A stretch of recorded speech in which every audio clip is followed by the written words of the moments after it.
tones. क्या हुआ जब एक लड़की ने की यक्षिनी की साधना? ये कहानी काल्पनिक है, लेकिन इसमें वर्णित प्रथाएं और विश्वास वास्तविक हैं और गंभीर परिणामों का कारण बन सकते हैं। इस कहानी का उद्देश्य मनोरंजन और जागरूकता बढ़ाना है, न कि किसी भी प्रकार की साधना को प्रोत्साहित करना। ये कहानी आरंभ होती है एक छोटे से गांव से, जहां पहाड़ों की छाया और घने जंगलों की गूंज एक रहस्यमयी वातावरण बनाते थे। गांव की एक युवती श्वेता एक असाधारण रूप से सुंदर और आत्मविश्वास से भरपूर लड़की थी, लेकिन उसका दिल एक गहरे दुख से भरा था। उसका प्रेमी राहुल उसे छोड़कर शहर चला गया था और श्वेता उससे अलग होने के दर्द से तबाह हो गई थी। उसके अंदर एक ऐसी तीव्र इच्छा जाग उठी थी कि वह राहुल को वापस पा ले, चाहे कुछ भी हो जाए। गांव की एक बुढ़िया, जिसके पास अलौकिक शक्तियों की अफवाहें थीं, ने श्वेता को यक्षिनी साधना के बारे में बताया। उसने कहा कि यह साधना एक शक्तिशाली यक्षिनी को प्रसन्न कर सकती है, जो श्वेता की मनोकामना पूरी कर सकती है।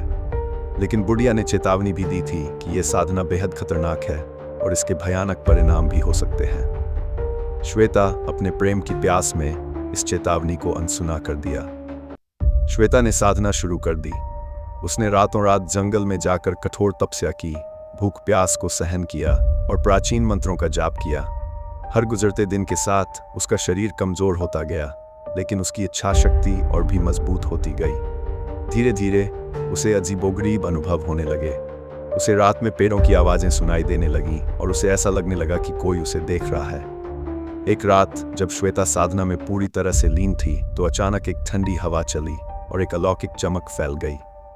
उसके सामने एक आकृति प्रकट हुई, एक सुंदर लेकिन भयावह यक्षिनी। यक्षिनी ने श्वेता को अपनी इच्छा पूरी करने का वादा किया, लेकिन बदले में श्वेता को अपना कुछ देना होगा, उसकी आत्मा का एक हिस्सा। श्वेता अपने प्रेम के मोह में इस सौदे के लिए राजी हो गई। यक्षिनी ने राहुल को श्वेता के पास वापस ला दिया, लेकिन उसके साथ एक भयावह बदलाव भी आया। राहुल श्वेता के प्रति उदासीन हो गया था और उसमें एक अजीब सी बेरुखी आ गई थी। श्वेता को एहसास हुआ कि यक्षिनी ने उसकी आत्मा का एक हिस्सा चुरा लिया है और उसके साथ साथ उसका प्यार भी छीन लिया है। श्वेता की हालत दिन ब दिन बिगड़ती गई।